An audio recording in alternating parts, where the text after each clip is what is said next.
Barbara staff was going over the codes, and we found some language problems, and we're trying to take care of. All we're doing is changing the wording on Chapter 80 to MGLA to read MGL, which is Mass General Law. Somehow there's an A in that. These are the bylaws of the community. Mm-hmm. The next one, we want to change it to 506 instead of 505-3A. Somehow the numbers got transposed in the bylaw. It's supposed to be 506. The next one is supposed to, instead of saying 527-909, it's to read 527-90. And we want to delete 80-6D in its entirety because of conflicts with a law from the state. And renumber from 80-6E to read 80-6D, and change the last one also. It's basically, we're just trying to straighten out mistakes that were made in the past. Barbara, you've reviewed this and Yes, in and support the of it? fire marshal's office did review our bylaw, and actually the recommendations came from them as to references that were either obsolete or incorrect in our current bylaw. All right, I'll entertain a motion to recommend. Mr. Chairman, I move to recommend at town meeting, Article 15, amend Code Chapter 80, hazardous materials. Motion made by Mr. Yule, seconded by Mr. O'Leary. All in favor? Aye. Opposed? Unanimous. Article 16, amend the code, general bylaw, chapter 122, noise. Needs more work. Move to recommend at town meeting. I would actually move to withdraw this article. Based upon some research I've done since our last meeting, what I located was there's a state statute on point, Chapter 90, Section 7U, that sets the decibel level for motorcycle noise. In addition, there's Section 20 of the same chapter that sets forth the penalties associated with someone who is operating a motor vehicle or motorcycle with the decibel levels in excess of the allowed level. So there's, as we were informed by a resident 2 weeks ago, in fact, what I found, what he said to be true, there is a state statute on point, which I think would be much easier for the police department to enforce versus what we had originally proposed in the warrant. Does that law, again, I haven't seen it obviously, if you could share it with us, that'd be great, but does it preclude communities from having something more restrictive, or? What I read doesn't, but typically the community can't have something more restrictive than what state law allows. Maybe the chief can speak to that. The position that I've had right along, I've expressed it with Mr. Valley-Poulos, is that the state law and the existing noise bylaw in the community seem to be adequate. It's just a matter of the police department can't go up and search these things down. They can respond to them during routine stops, noise complaints, and so on. And they do provide adequate means to enforce the noise regulations. Have we had any stops or any enforcement action? There has, we can't go out and specifically target noise. It has to be a moving violation typically, except for seatbelts. Even seatbelts are moving violations.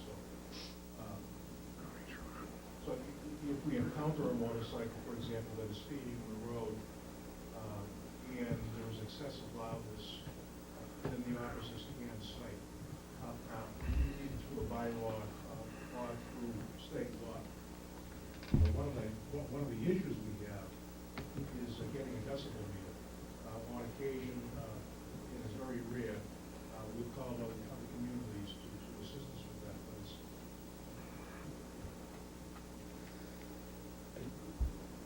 there are a number of ways to address it. A written warning could be written, for example, that eliminates the possibility of going to court, and also serve notice on the individual to have that action directed. If it's a less of a threshold for the police to sustain the burden of guilt in court. If it goes to court, we're at a different. And that's a kind of beat around the bush. Chief, did I hear you correctly say that you could not stop a vehicle that's emitting a loud, what you believe to be a loud noise, without them violating some other? The laws, and I don't have the laws sitting in front of me, but they're almost like two different categories of law. If you hear a car going down the street, there is a less restriction or less evidence that has to be introduced outside of what the officer hears. When you go to enforce the motorcycle statutes, you have to have some means of measuring the decibels, because there are,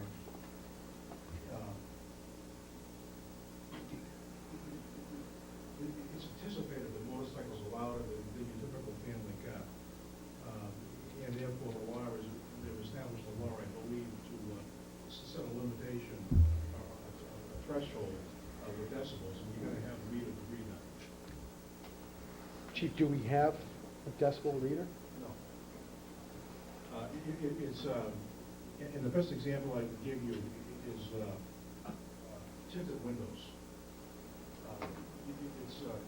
They're permitted by law if you get them installed by the factory, and yet if the police officer during a routine stop or speeding or some obvious violation, they have to actually measure the light waves that pass through that tint in order to be able to sustain a criminal or civil action in a civil infraction in court. And I believe it's the same, very similar with motorcycles.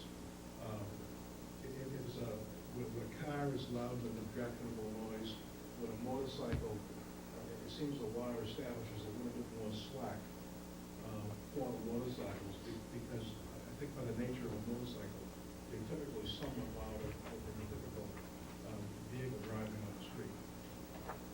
What about disturbing the peace? That wouldn't,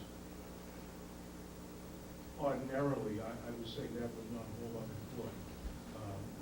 There are specific case laws on disturbing the peace or disorderly conduct, for example. They fall under Chapter 272, Section 53. However, if there was a gathering at a location, you had people sitting at a location running their motorcycles or vehicles, creating objectionable noise that raised a concern with residents, and the residents identify themselves, that would be a different story. But you're just driving up and down the street under ordinary circumstances that have to fall under one of the other noise statutes of our existing bylaws. What can we do? What can we commit to do? Or are we willing to commit to do anything? Well, right, even if we pass this bylaw, it would fall within our regular enforcement of the 300 criminal statutes and motor vehicle statutes and constitutional issues that we're charged to, as a police department, to enforce. So, we could run selective enforcement if there was a problem in a given area. But, how long can we run selective enforcement? Other communities are also running educational programs for motorcycle owners to come down, test the decibel levels, make them aware. Other communities are doing it in the North Shore area, a collaborative effort, I know. Well, we run a lot of community awareness classes, but, that's been a low priority because we've been focusing on drugs.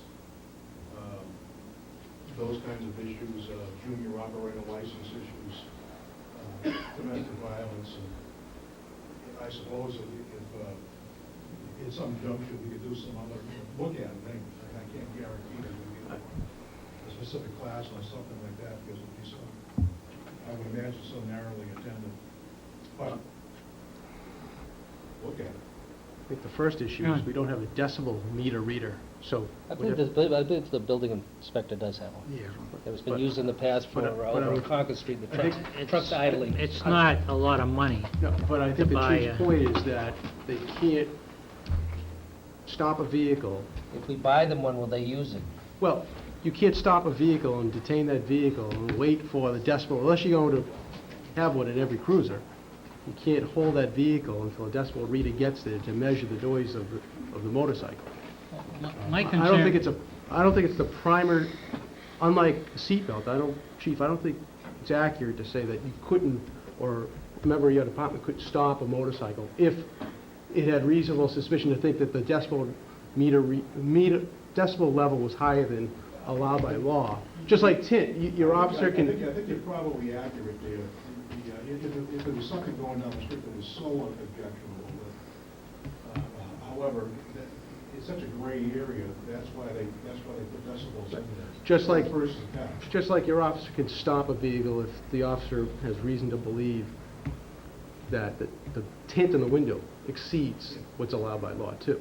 Very similar to that, but you need a tint meter reader to do that as well. That's the issue, is whether or not you have the equipment to test it when you pull the vehicle, the motorcycle over. well, then the question comes down to, what's the capital outlay to equip the cruisers with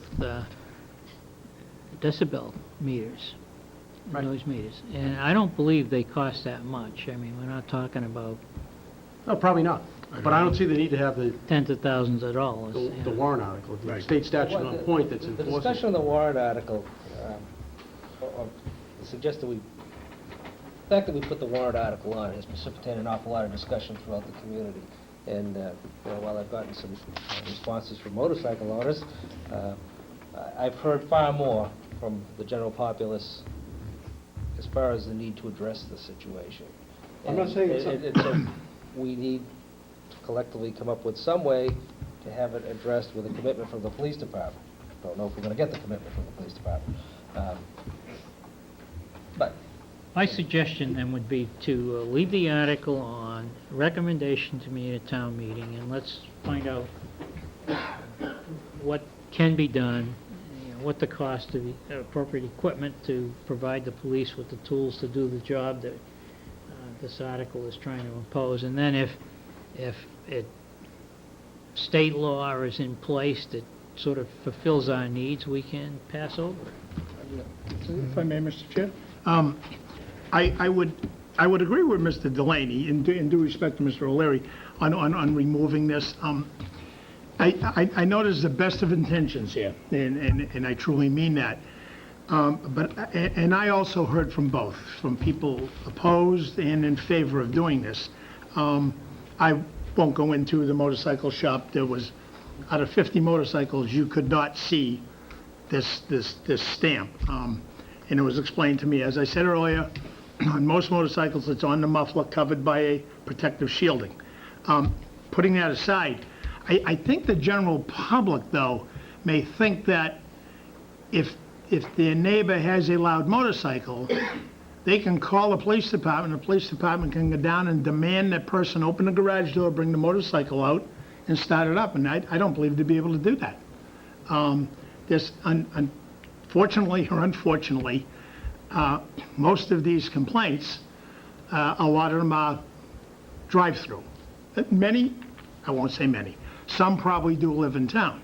But unless we have a police officer there when that subject motorcycle goes by, they cannot impound the motorcycle to take off I suppose they could, but we don't want to, impound the motorcycle to take the muffler guards off to check for the seal. I think the police department has the tools in the state law to do this already. And only for that reason, I definitely do not like the wording about the stamp, the federal stamp, because that is next to impossible to see on a motorcycle on the street without removing something, or getting underneath, or letting the motorcycle cool down for a couple of hours, and you can feel it. I was able to feel it on one motorcycle. So I guess that's my only objection, is that the wording here, I don't believe we can enforce. I thought we